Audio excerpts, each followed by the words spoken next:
regardless of your age, there is never truly the absolute perfect moment to just start over again, to pack up everything and move to the other side of the world, or even stay within your own country, maybe even just moving to the next town. Picking up and starting over again is not easy, but is it worth it? Should you do it? Should you not do it? Why? Well, I'm not here to answer any of those questions. I'm Rafael Di Furia, and welcome to another episode of Not Your Average Globetrotter. Roll that intro.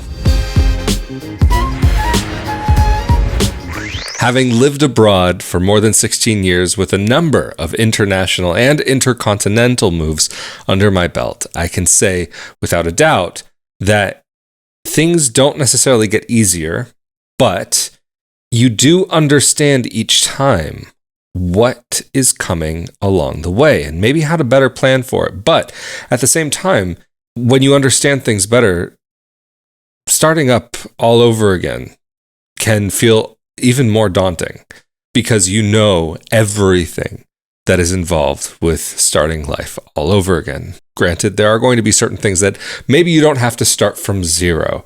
Maybe you'll be able to move with your job, or maybe you'll be able to keep some friends along the way, but at a distance. And of course, this is a major factor that you have to consider is your social life. And do you have zero social life where you are? Is that one of the reasons why you're thinking about starting all over again and maybe even thinking about starting over on the other side of the world? Granted, something that you might find is that there are certain aspects of your life that are going to be similar regardless of where you are. If you're a quiet person in your hometown, you might still very likely be that quiet person in another location.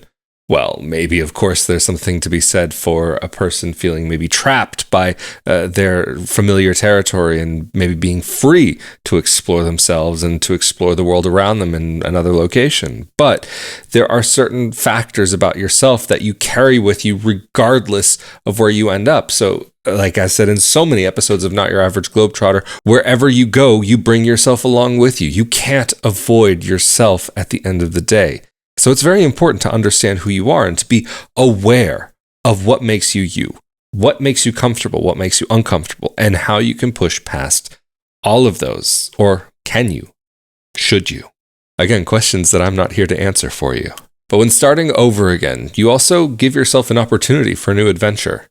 But within that new adventure, of course, there are many paths that you can take, and you don't always have a complete choice when you're walking down those roads. There are going to be certain roads that might twist and turn and be very tumultuous and lead you through a lot of anxiety and stress, but then there's maybe certain paths that you can go down that you already maybe have looked at a map ahead of time, and you maybe already understand some of what to expect, and maybe if the road will take you a little bit longer to get to your destination, at least you know where the rest stops are along that way. And just before we get into this next section of the episode, though, I do want to take a second to thank you all so much for helping to make Not Your Average Globetrotter possible. It's because of your help through patreon.com/Rafael Di Furia and the thanks button here on YouTube, as well as rafaeldifuria.com/support that this project is able to continue. So thank you so very, very much. And also a big thanks to those of you who share these episodes with your friends, as well as subscribe to Not Your Average Globetrotter on YouTube, as well as your favorite podcasting platforms. Anyway, let's get back into the rest of the episode.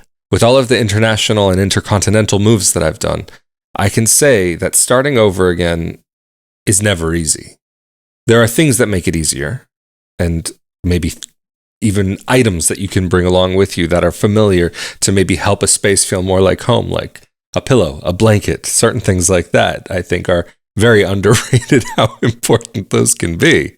Or even some of the little knickknacks that you pick up along the way. I mean, this for me is just a great reminder of a unique experience that I had with a good friend of mine in Rome. Actually, some of you know who this friend is.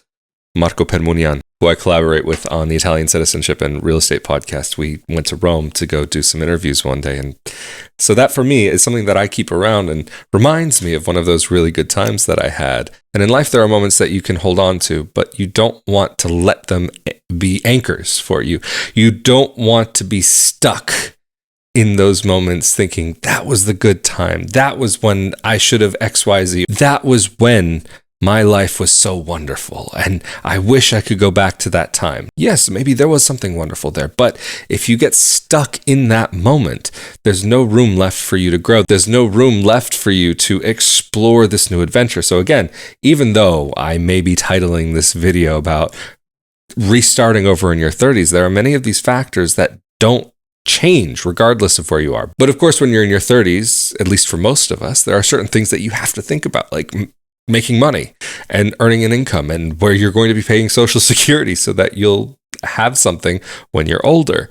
And so for me, that's been something that maybe I've lived in a number of different countries and I've paid into a few different social systems, money that I will likely never see again. Maybe not amounts of money that are even worthwhile, but these are some of the things that you have to be thinking about, is that it's not just about starting over now, but what effect is your move now going to have on you later in life? Are you setting yourself back in any kind of way? Have you been paying into some sort of pension that you will basically be losing out on? What are things going to look like in that regard? Because when you're in your 30s, yeah, you're starting to approach a point in life where there are certain things you can't quite undo, like maybe you could in your 20s. Yes, restarting is definitely doable. You can start a new career. You can start a lot of new things in your 30s, but you don't have as much time, at least in my opinion. I'm not saying I'm the all-knowing authority here, but in my personal opinion, you don't have the same opportunities that time gave you in your 20s. So making educated decisions, making choices that are not just solely based on a feeling, are probably the most important to make and explore and go through, of course, at any point in life, and moving abroad regardless. Understanding what you're getting yourself into will help you not only make the right decision, but also help you to understand what the best choice in the end is. And I'll say, even for me, regardless of where I've been and regardless of how much I've loved a place that I've lived in, I always have in the back of my mind, should I have moved to another place? Would I have enjoyed another place more?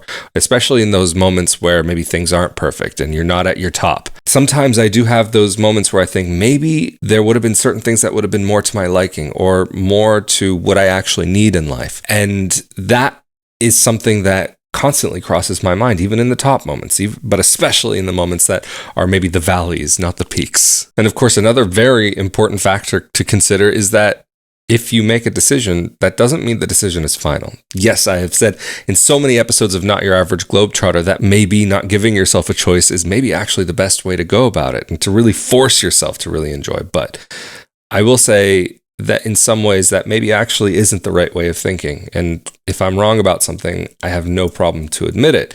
I'm not saying that I'm completely wrong. I'll say in certain aspects that pushing yourself to really try and make an effort to be in that place can work out in one way, and that is getting over the hump of some of the most difficult times, especially for those of you who may be moving abroad for the first time and are not used to some of the challenges that come with it, because those first few years are really some of the most difficult. Understanding what your limits are, as I've said in so many other episodes of Not Your Average Globetrotter, is still so very important. So you don't want to push yourself past your limit, but testing those limits are where you can also find yourself in a way and find where those limits actually are, and maybe beyond what you even thought. Jumping into the deep end head first may not always be the best idea, but there are going to be instances where actually giving it your all is also something that can make the biggest difference at the end of the day. Like, you don't want to half-heartedly do something. You want to know that you put everything into it you can. So you're not sitting there after the fact thinking, should I have done this? Should I have done that? Could it be this? Could it be that? Would it have been better if I had done? Granted, there are going to be moments where you're always going to wonder, would it have been better? Shoulda, coulda, woulda. But you don't want to, again, get stuck in those moments. Moving abroad can be such an amazing experience, but of course there are so many people that are simply not cut out for it. And there's nothing wrong with that. There are certain people that are more suited to staying in their hometown or their home country, their home state, whatever it could be. It's going to be different for each person. And again, it's all to do with comfort and what's right for you. Even after 16 and a half years, I do have my moments thinking, oh, well, actually, if I were in my country of birth, the US, that may be that I would be moving in this direction in my life, or that maybe I would have had a better opportunity to pursue this aspect of my career, or this whatever it is that I'm trying to do professionally.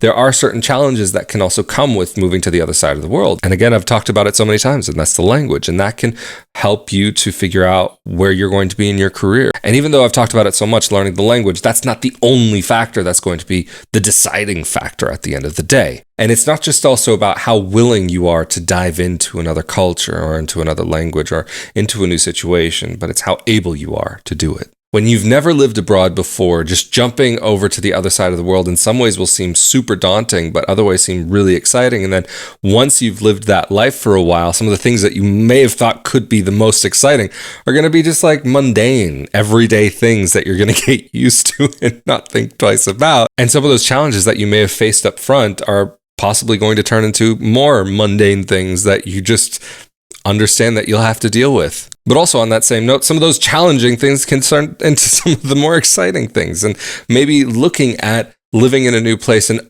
looking at a new culture and looking at a new system and nerding out over those things. I'm one of those odd people that actually does find some of those things now, after so many moves, almost kind of fun to look at. And even if I'm not going to move someplace, and even if I have no plans of moving anywhere, toying with the idea and looking into what it would actually take to live in a certain place, and not just based on the content that I make, but also something that's interesting to me. I nerd out over that sort of stuff. But again, this gets back into other factors like such as how you're going to be able to legally remain in a place. I mean, there's all of those things that you have to take into consideration, but you really have to think about it. Starting over really does mean starting over. Very simple, but very true. You need to think back to what it was like when you were just getting started out with certain aspects of your life.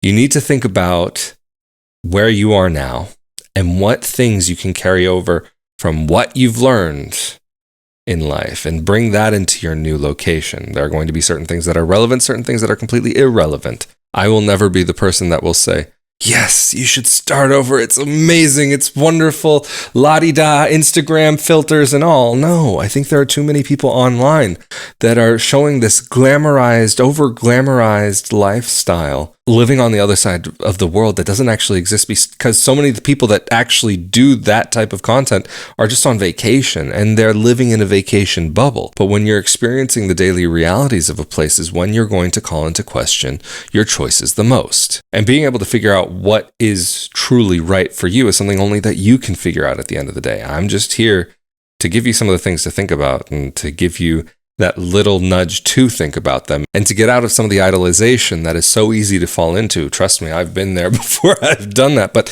I mean, even if I were to think about like 10 locations right now, for each location, I could probably come up with 50 wonderful things that are perfect for me and 50 things that would be horrible for me. And that's what also you should be able to do, is that at the end of the day, you should be able to find out what are the things that are good about a place for you and what are the things that are not so good about it. Even if you think that, oh my gosh, this place is perfect, it's going to be amazing for me, it's going to be the most wonderful, my whole life is going to change. No, it's not. Okay, there are going to be aspects of your life that change, but no place is ever going to be truly perfect. And to have a realistic idea of what life will be like on the other side of the world, it's really important that for each reason that you can come up with that's really good about a place, figure out what is something else that maybe you're not going to be a fan of. Of course, each of these different things on your list might come with a different, I guess, weight or value associated with it that you could kind of associate with each factor on that list. But you need to make this choice to start all over again with a completely level head, even though there's still room for having a bit of fun and just going on an adventure. Anyway, I'm Rafael Di Furia. Thank you so much for joining me for another episode of Not Your Average Globetrotter. Of course, a huge thank you to those of you who helped this project to be able to continue. All of the links are down in the more info section below, rafaeldifuria.com/Patreon, as well as the thanks button here on YouTube. I'm Rafael Di Furia. Stay safe and healthy out there, and I will see you all next time for another episode of Not Your Average Globetrotter. Later.